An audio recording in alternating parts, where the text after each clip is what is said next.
Have you ever been so tired that even the things you love start feeling like work?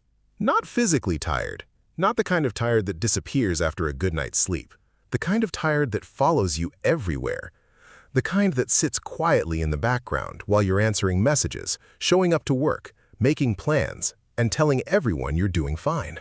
Because here's something strange. Some of the most exhausted people don't look exhausted at all. They're still functioning, still smiling, still helping other people, still replying with things like, "I'm good, I'm just busy, I've got a lot going on." And that's what makes mental exhaustion so difficult to recognize. It doesn't always look like falling apart. Sometimes it looks like holding yourself together for far too long. Maybe you felt it. You sit down to watch your favorite show, but you can't get into it. You open an app you usually enjoy, but somehow it feels empty. Someone tells a joke, you laugh, but the feeling never really reaches you. Nothing feels terrible, nothing feels amazing either. Everything just feels distant, muted, like you're watching your own life through a window instead of actually living it. At first, you assume you need rest, then you assume a weekend, then a vacation, then more sleep. But weeks pass, sometimes months, and the feeling stays. That's because mental exhaustion isn't always caused by doing too much. Sometimes it's caused by carrying too much, and most people don't even realize what they're carrying. Think about how much your brain handles every single day. The conversations you replay, the decisions you postpone, the worries you don't talk about, the expectations you place on yourself, the pressure to keep everything together, the pressure to not disappoint people, the pressure to be productive, the pressure to be successful, the pressure to look okay even when you're not. None of those things seem huge on their own. That's the trick. Mental exhaustion rarely arrives all at once. It arrives quietly, like water slowly filling a room. You don't notice it at first, because every individual drop seems harmless. Until one day, you look around and realize you're drowning. That's why so many mentally drained people struggle to explain what's wrong. When someone asks, "What's been stressing you out lately?"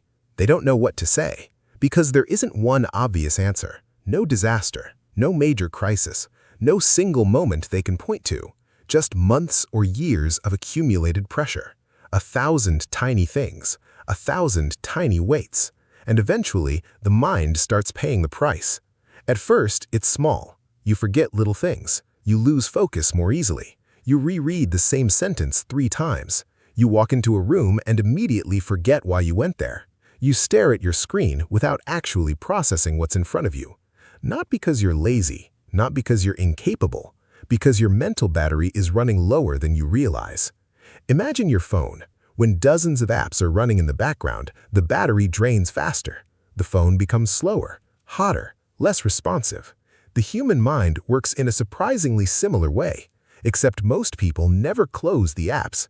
Old worries keep running, future worries keep running.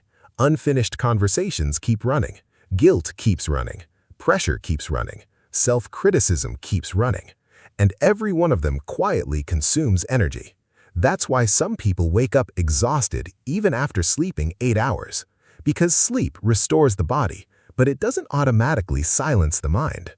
And the mind can be an incredibly expensive place to live when it's crowded all the time. Here's where things become even more interesting. Many mentally drained people become extremely good at hiding it. In fact, the people who seem the strongest are often the hardest to spot because they've spent years becoming dependable. They're the friend who listens, the coworker who helps, the family member who handles problems, the person everyone relies on. And slowly, they begin carrying more and more weight. Not because they want to, because everyone assumes they can. The problem is that strong people often develop a dangerous habit. They stop asking for help, not because they don't need it, because they're used to being the helper. And eventually, they find themselves carrying responsibilities that were never supposed to belong to them in the first place. And that's where one of the biggest misunderstandings about mental exhaustion begins.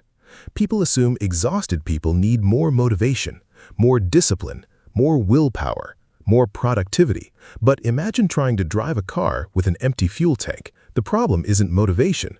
The problem is fuel. You can watch inspirational videos, you can make new plans, you can promise yourself you'll work harder tomorrow. But sooner or later, the brain asks a simple question: with what energy?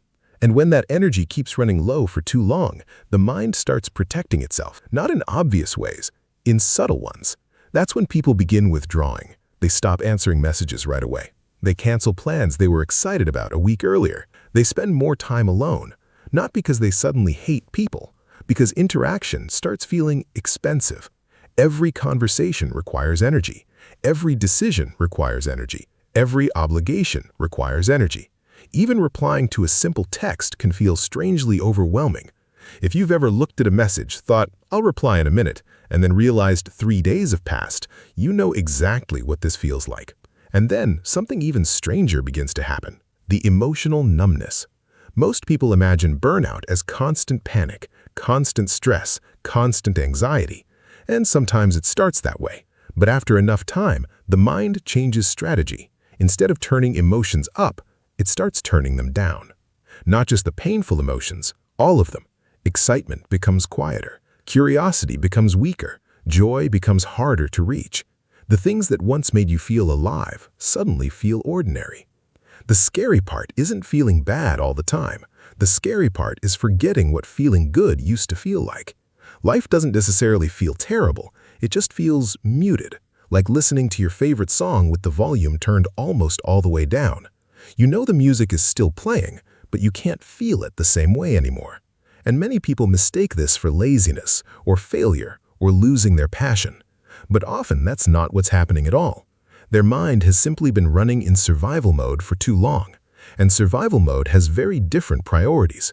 It doesn't care about fulfillment. It doesn't care about happiness. It cares about getting through the day.